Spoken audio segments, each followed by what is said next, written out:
who's heard about what's happening in Israel and Palestine? Yeah, there we are. That's how you make that transition. So there's so much going on there, and there are so many people putting out information about it. And then being the guy that stands on the stage, people think I'm an expert on most everything, which is fun until we meet each other and you're like, no, not at all. Not at all. But I do want to just give some input on what's going on with this. I've been to Israel 2 different times. I had a buddy who grew up in the Gaza Strip who is now a minister, worship minister down in Charlotte. And we've talked through this because, we're seeing, Israel's going to war against the Palestinian. Is this the first time we've seen this? No, it's not. And here's the thing, it's not going to be the last time. And there are a few reasons behind that. And I want to just talk about some of that generally. And I'm sure some of you fall on, we have to be on this side. And I'm sure some of you fall on, we have to be on that side. And I would say, maybe all of us should take a step back for just a second and see if we can understand the whole picture. And if we are following after Jesus radically, should he have some input into how we are thinking and acting about this? So that's just the first part.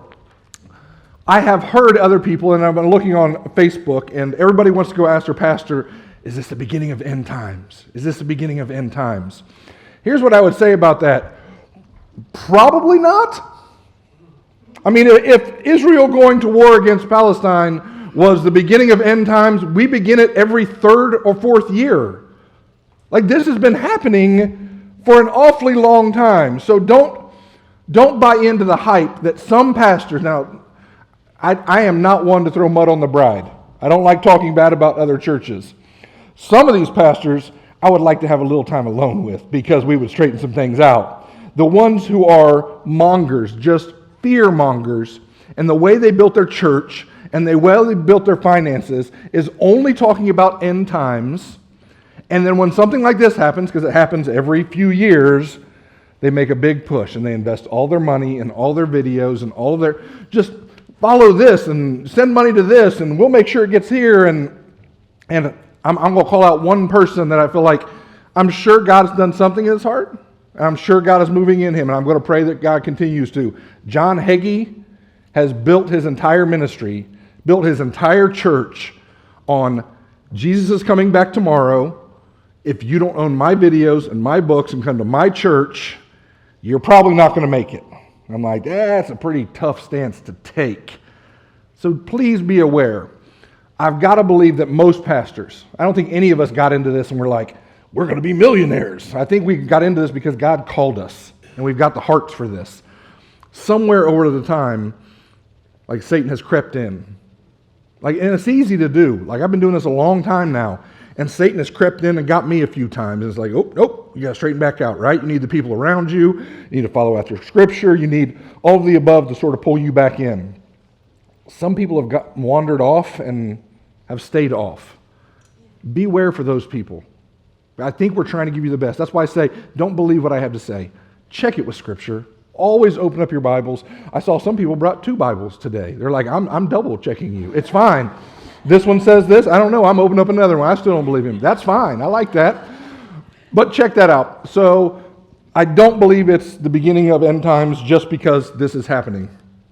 Second, I know we have people on both sides. And, everybody, your knee-jerk reaction is, we've got to stand with Israel. Stand with Israel because, they're part of our family tree. If you are a Christian, we come from the Jewish line of the family tree. I get all of the above with that, and I'm not against that. But we've also got to realize that there are a whole bunch of Christians in the Palestinian area. My buddy who grew up there, his dad was a missionary there and was there during multiple of the wars between Israel and Palestine. My first trip to Israel, we're wondering, are we going to go? Are we going to go? It's like, okay, they stop the war. We fly in. As they stop the war, we get in. I'm walking around the old city, the walled city of Jerusalem, and we can pick up shells from where they were shelled. I was like, yeah, that's a bit fresh. That's pretty wild. And then, tensions are rising this whole time I'm there, 7 or 8 days, something like that. And then as we flew out, from what Holly told me, my wife, they started the war again. And it's like, okay, so there's a lot of this. So here's what we have to remember is Hamas does not represent all of the Palestinian people like the KKK does not represent all of those of us in the United States. So let's try to keep them separate a little bit. The scriptures also tell us that we need to love our enemies. We need to pray for those who persecute us. So to just say, I'm on this side because someone I heard one time said that we should be, or because they're Jewish and we should be, like, maybe we need to check that.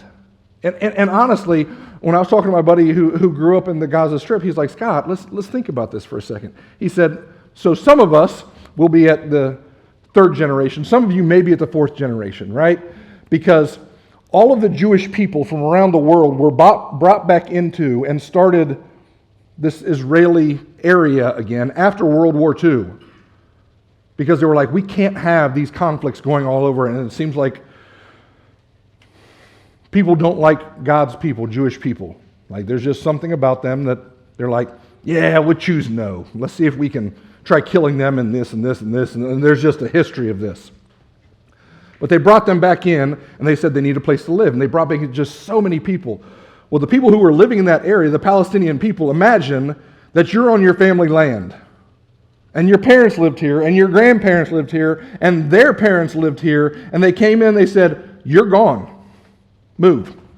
Where are we going to go? I don't know. Move. We're giving them your house. I might be a little upset about that. I might feel a certain way about that. And that's what happened with this whole thing here. After World War II, they dropped in all of these Jewish people because they were trying to bring them back together. They were trying to keep them safe, which I'm for.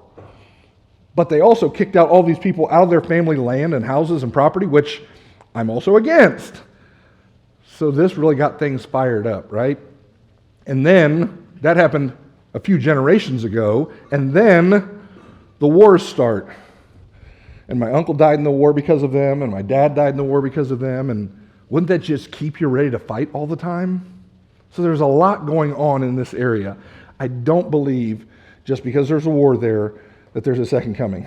I also don't believe it's really easy to pick sides in this. And I am a Christian who I believe comes from the offshoot of the Jewish tradition, the Jewish faith. They are our history. I completely buy into that. But I don't know if what's happening there politically is directly tied to what happened there all throughout the Old Testament. There might be other ways to look into that. And I would say, look into that. Make up your own mind. Figure out what's going on, not just people who are trying to fearmonger what's going on and send us 1999 and we too will send you a video, and maybe check into that a little bit.